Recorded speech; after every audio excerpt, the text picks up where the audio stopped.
Supercrack Estrella presenta.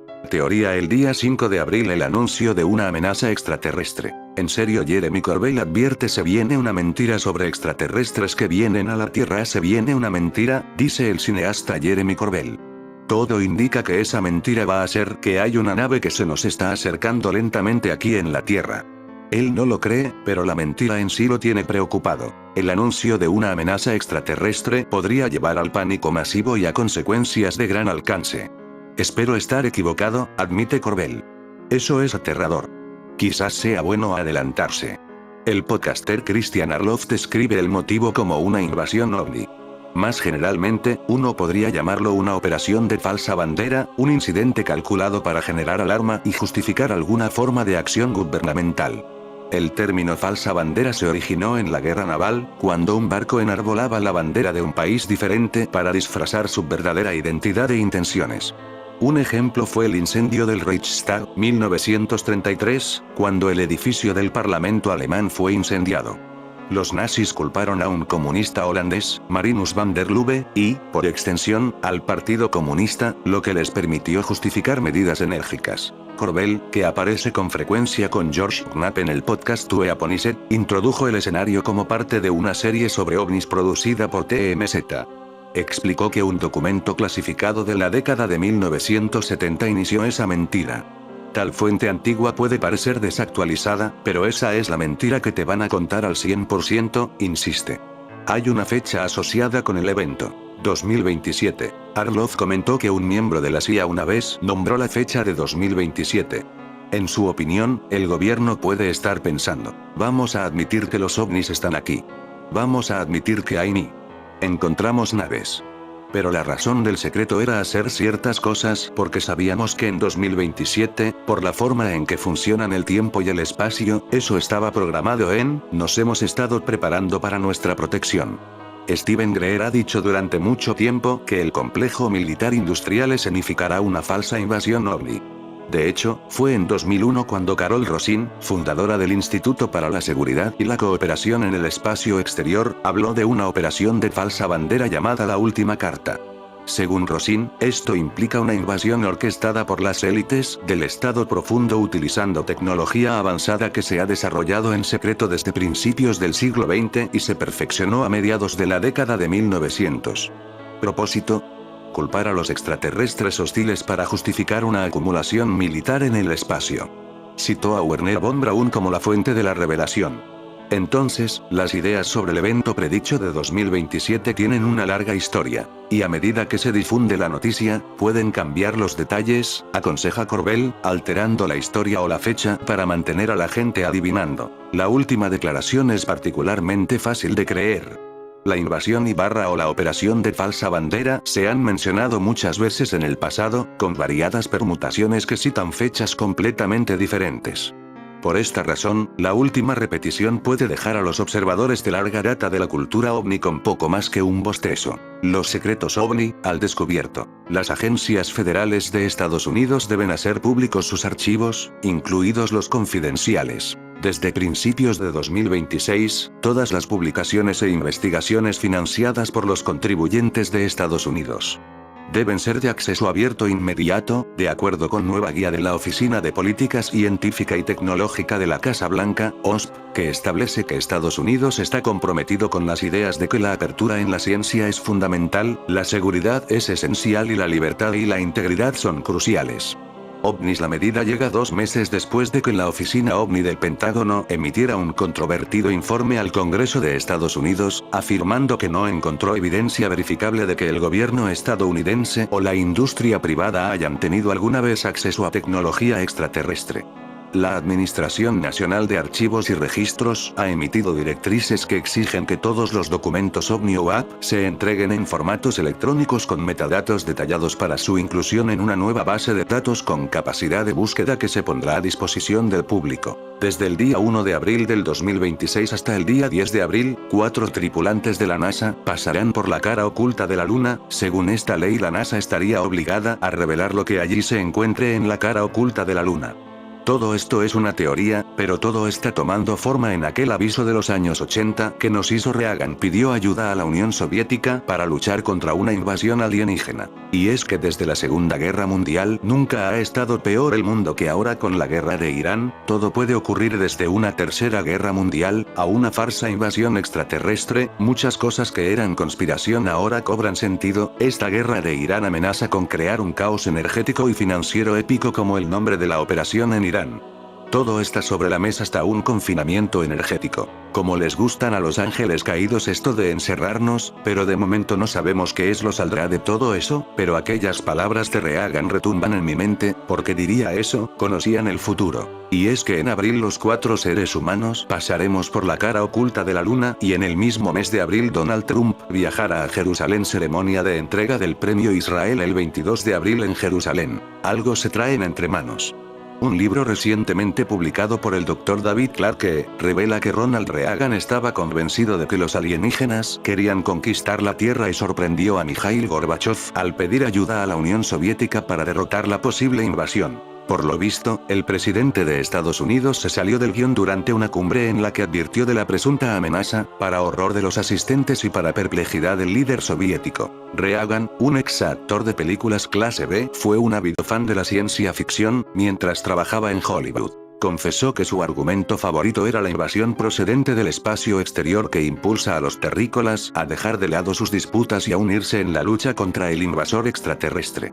Reagan incluso organizó una proyección privada de la película Encuentros en la tercera fase de Steven Spielberg en la Casa Blanca en 1982, a lo que invitó a personajes VIP, como por ejemplo jueces, astronautas y otras celebridades. El libro de Clarke revela que al llegar a los créditos finales, Reagan se dirigió a los asistentes y les dijo: "Hay personas en esta sala que saben que todo lo que ha salido en pantalla es verdad". Reagan fue aún más lejos cuando coincidió con Gorbachev por primera vez en una cumbre en Ginebra en 1985. Según el autor del libro, el Dr. David Clarke, Reagan sorprendió a Gorbachev al afirmar que estaba seguro de que las dos superpotencias cooperarían si la Tierra se viera amenazada por una invasión alienígena. Desconcertado, el líder soviético cambió cortésmente de tema.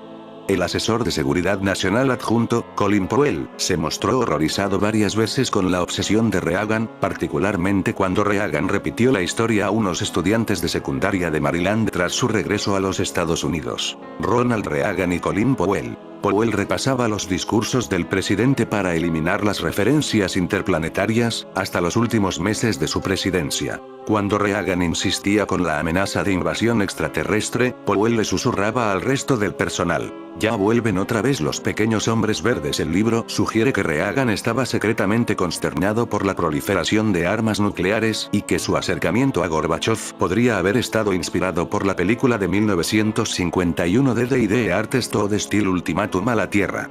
Recordemos que en la película, una fuerza interplanetaria envía un emisario a la Tierra con el objetivo de mantener la paz y acabar con la proliferación nuclear, utilizando un robot gigante para obligar a las potencias nucleares en conflicto a dejar de lado sus diferencias. Según el Dr. Clarke, doctorado en folclore británico y tradición cultural. Para la generación que vivió con el temor a la bomba, este mensaje de salvación de las estrellas, entregada por ángeles tecnológicos, era una buena alternativa a la situación de estancamiento de la Guerra Fría.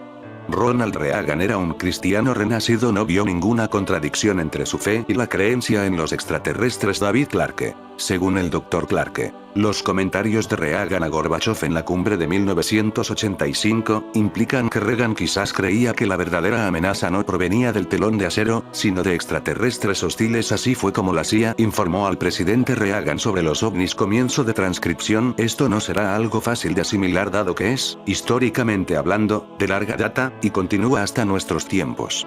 No obstante, lo hemos organizado bien en un orden cronológico. Le aseguro, señor presidente, que tendrá muchas preguntas, dijo Casey. Nota del editor. Con Casey se refiere al entonces director de la CIA, William Casey. Luego de una discusión para determinar quién podía permanecer en la habitación y tenía la autorización para conocer la información sobre el tema, Casey continuó: "Como verá, señor presidente, este asunto está muy por arriba en la cadena alimenticia. Lo llamamos Above Top Secret. Posee su propia clasificación y calificación. Tenemos contenedores, impresoras, y fotocopiadoras especiales para los documentos. Cada palabra se imprime sobre un papel especial y se coloca dentro de carpetas especiales. Los guardianes se han esmerado para impedir que todo este asunto sea liberado inadvertidamente o sea copiado por una persona no autorizada.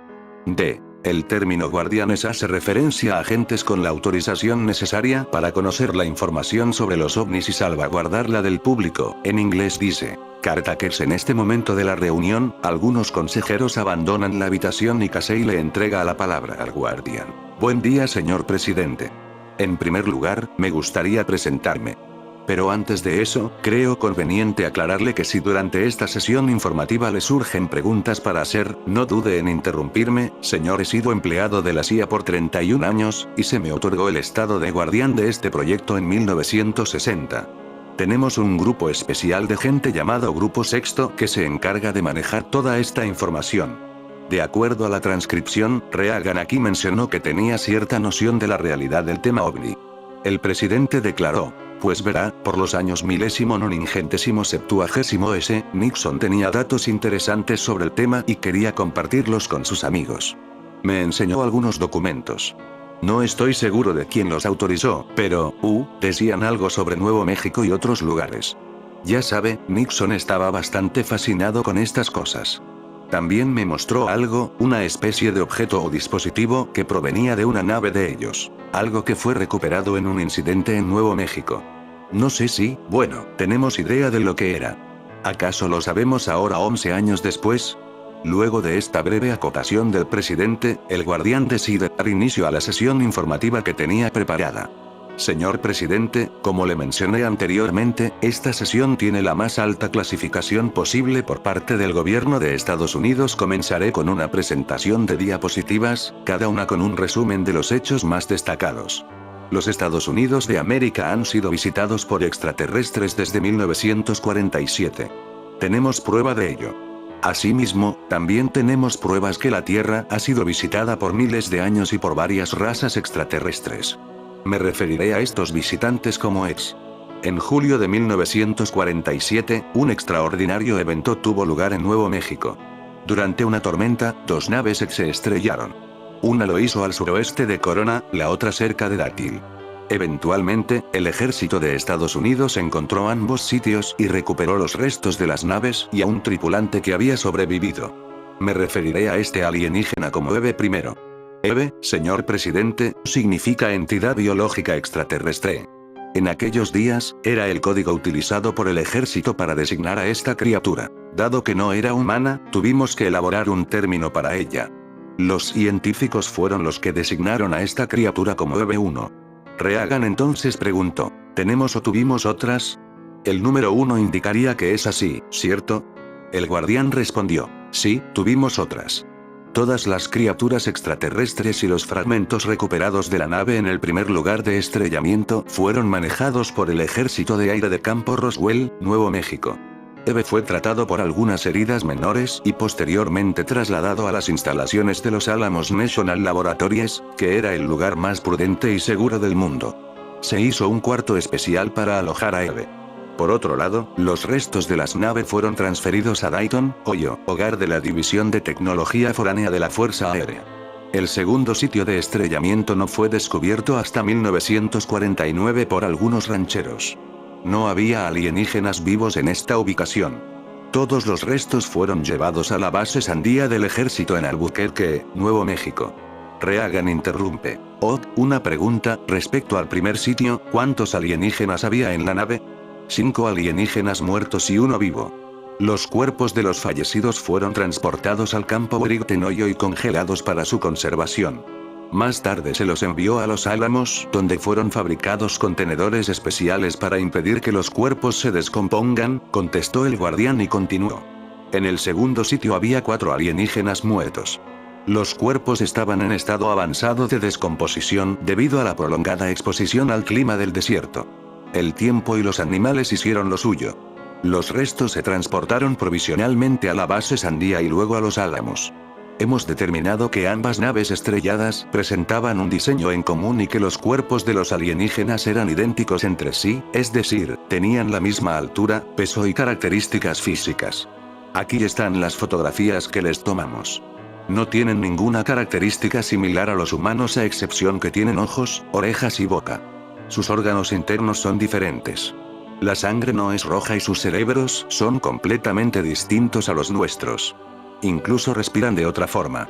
Sus ojos tienen 2 pares de párpados, probablemente porque su planeta de origen estaba muy expuesto a la luz de su estrella. En resumen, no fuimos capaces de clasificar ninguna de sus partes como algo humano. Eve estuvo con nosotros hasta 1952, cuando falleció. Aprendimos mucho de él. A pesar que no tenía un aparato fonador como los humanos, fue capaz de comunicarse gracias a una operación realizada por los doctores militares. Eve era extremadamente inteligente. Aprendía inglés muy rápido, principalmente de escuchar al personal militar que era responsable por su cuidado y seguridad. Fue alojado en un área especial y a pesar que muchos doctores, científicos y un selecto número de civiles lo estudiaron, nunca pareció molestarse o enojarse. Nos ayudó a entender la tecnología que habíamos recuperado en los lugares donde se estrellaron las naves y cómo funcionaba. Por ejemplo, nos enseñó cómo funcionaba un dispositivo de comunicación de las naves. Eve explicó de qué lugar del universo provenía. Nosotros lo conocemos como Sistema Estelar Zeta Reticuli, a aproximadamente 40 años luz de la Tierra. El planeta de Eve se encuentra dentro de este sistema. A sus naves les tomó 9 de nuestros meses el atravesar los 40 años luz de distancia, como podrá notar, eso significaría que sus naves tendrían que viajar a una velocidad superior a la de la luz. Pero aquí es cuando todo se vuelve muy técnico. Viajan a través de unos túneles espaciales que los lleva del punto A al punto B sin la necesidad de desplazarse a la velocidad de la luz. No entiendo por completo cómo lo hacen, pero tenemos muchos científicos de renombre que al menos entienden el concepto. Presidentes y programas. El Guardián continúa y le cuenta a Reagan la historia sobre la participación presidencial y algunos de los programas involucrados, que a lo largo de las décadas han lidiado con la situación OVNI/ET.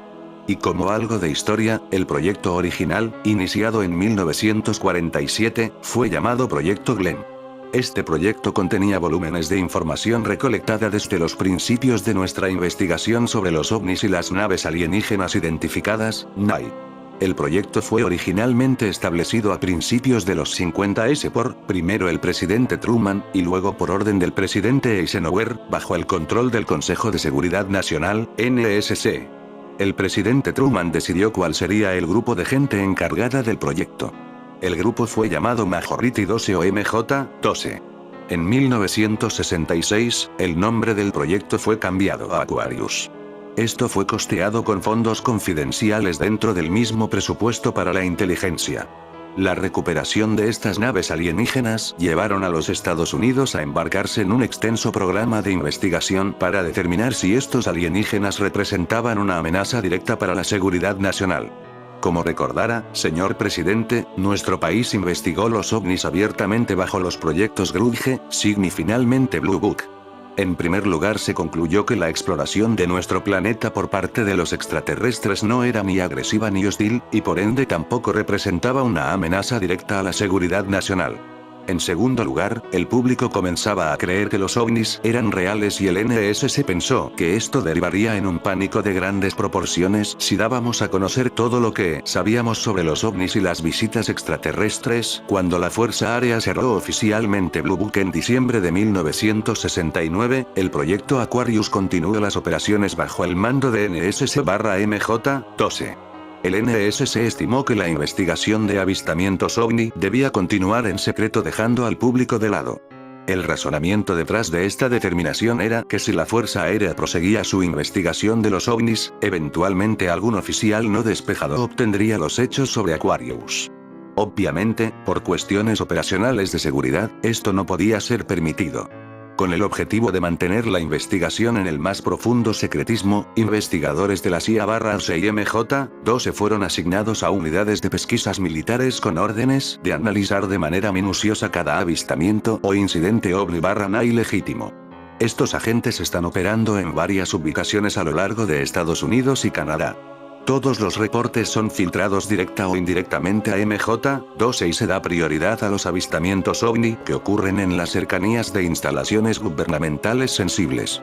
Reagan sugiere un descanso, tras el cual se reanuda la sesión informativa. En un reporte de MJ-12 con fecha del año 1976, se considera que la tecnología extraterrestre está muchos miles de años delante de la nuestra.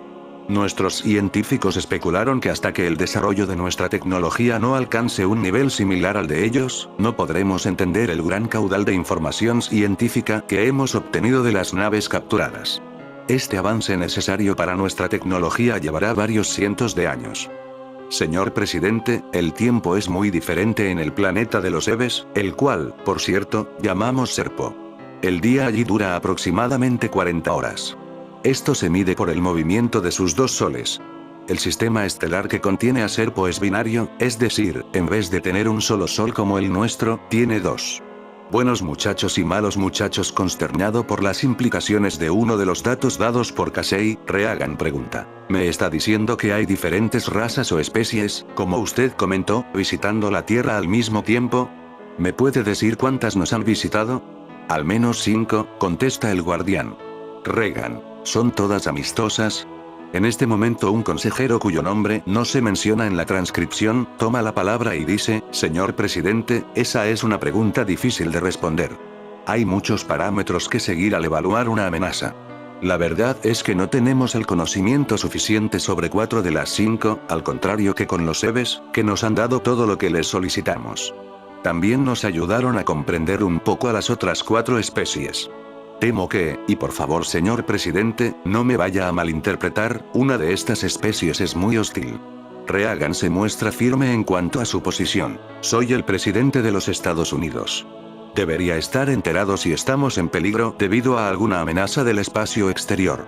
Si tiene algo que decir sobre la amenaza que representa esta especie de alienígenas, entonces quiero oírlo. Casey explica: señor presidente, tenemos inteligencia que nos estaría indicando que esta especie alienígena ha abducido gente de la Tierra. Ellos han llevado a cabo pruebas científicas y médicas en seres humanos. Por lo que sabemos, ningún humano ha sido asesinado. Hemos capturado a uno de estos alienígenas hostiles. Este asunto ya entra en un área muy delicada. Señor presidente, le sugiero enfáticamente que terminemos con esta discusión y sigamos con otras preguntas que pueda tener y luego volveremos sobre el tema. No creo que en este momento estemos preparados para proveerle respuestas precisas acerca de los aliens potencialmente hostiles. Reagan: oh, pero sepa que debe informarme sobre esto lo más rápido posible. Quiero saber todo sobre estas criaturas hostiles para poder, o, mejor dicho, que podamos comenzar a formar políticas en cómo lidiar con ellos. ¿Tenemos planes de guerra operacionales sobre esto? Consejero presidencial, nombre redactado. Sí, señor presidente, tenemos planes de guerra para todas las potenciales amenazas a nuestro país. El guardián acota: llamamos a estos alienígenas hostiles simplemente VA, lo que significa visitantes alienígenas hostiles. MJ-12 les puso ese código por los años 50s. Reagan pregunta: ¿quiere decir que estos VHS nos han estado visitando y secuestrando a nuestra gente desde los 50s? Casey: señor presidente, tenemos sospechas que ellos han estado realizando esto por algún tiempo.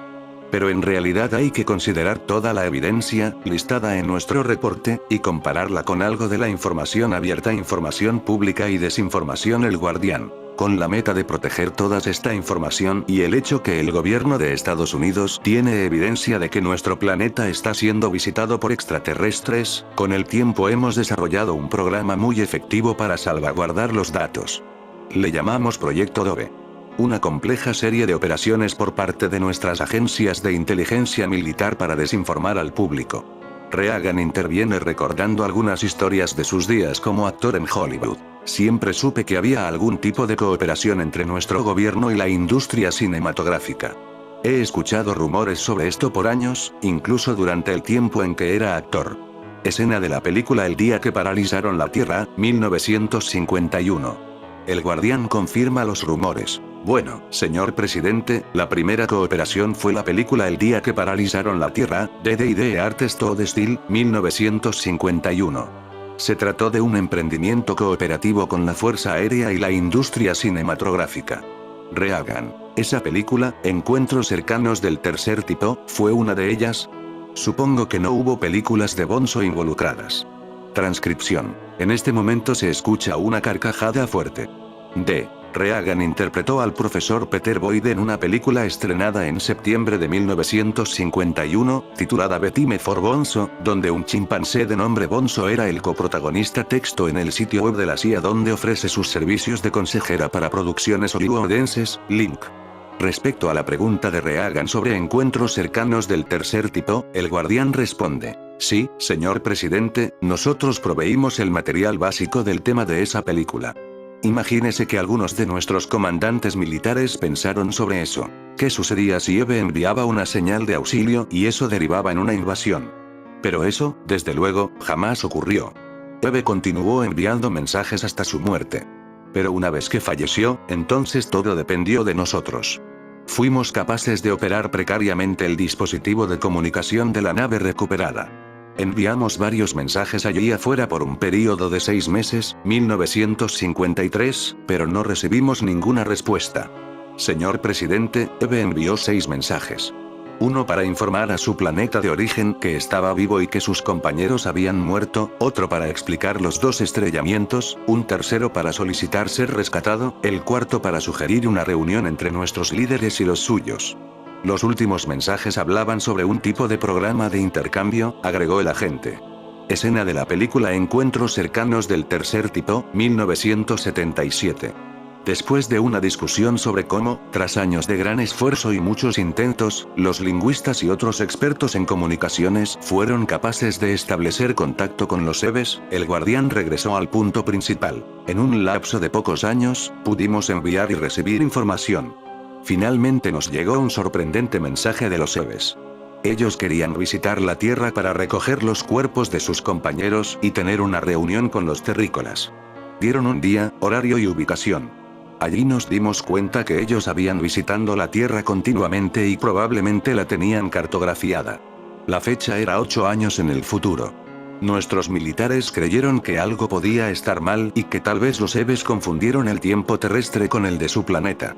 Luego de una serie de largos mensajes, fue determinado que el aterrizaje tendría lugar el viernes 24 de abril de 1964. Nuestro gobierno, específicamente MJ-12, se reunió en secreto para planear el evento. Las decisiones tomadas cambiaron muchas veces. Teníamos cerca de 25 meses desde el tiempo en que finalmente recibimos el mensaje y la fecha cuando arribarían. Tras varios meses, el presidente Kennedy resolvió aprobar un plan para crear un equipo militar especial de intercambio. La USAF fue elegida para liderar dicha tarea. Los oficiales de la USAF escogieron científicos civiles especiales para asistirlos en la creación del equipo. El proceso de selección fue lo más difícil de conseguir. Tomó meses planificar y decidir sobre el criterio que se utilizaría para seleccionar a cada miembro. Se dispuso que cada miembro debería ser militar, soltero y no tener hijos, además de estar bien entrenado. Al final, 12 hombres fueron elegidos para formar el equipo. Cuando llegó el momento del encuentro, estábamos listos. El aterrizaje ocurrió en Nuevo México. Teníamos todo preparado. Por las dudas, en caso de una filtración, teníamos una ubicación de aterrizaje falsa. Cuando llegaron los Eves los saludamos, pero hubo una confusión. No estaban preparados para aceptar el intercambio con nuestro personal, por lo que ese plan se pospuso para más adelante. Finalmente, en 1965, los Eves aterrizaron en Nevada e intercambiamos 12 de nuestros hombres por uno de ellos. Señor presidente. Nuestro equipo de 12 fue al planeta de los Eves por 13 años. La misión original demandaba 10 años de permanencia. No obstante, debido a diferencias con los tiempos de su planeta, el equipo se quedó 3 años adicionales. 2 murieron en aquel planeta y 2 decidieron quedarse allí. Reagan. Oh, esto es asombroso. Como en la película. La película está basada en un hecho real. Vi esa película. 12 hombres parten, junto con Richard Dreyfuss. Casey. Sí, señor presidente.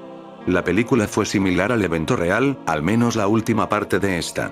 Final de transcripción, ¿verdad? ¿Ficción o algo más? Hasta aquí la transcripción. ¿Es real o se trata de un fraude? ¿Una combinación de ambas cosas? ¿O acaso es tan fuerte e increíble lo descrito que es una verdad que se encubre a sí misma? Lo cierto es que parece existir un programa progresivo de aclimatación a la realidad de las visitas extraterrestres a nuestro mundo, desde series de televisión, programas y películas, hasta una aceptación a cuentagotas por parte de agencias espaciales como la NASA de la posibilidad latente de vida en exoplanetas.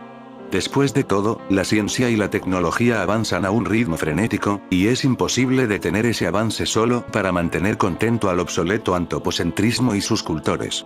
A veces las verdades pueden ser contadas a través de contextos ficticios.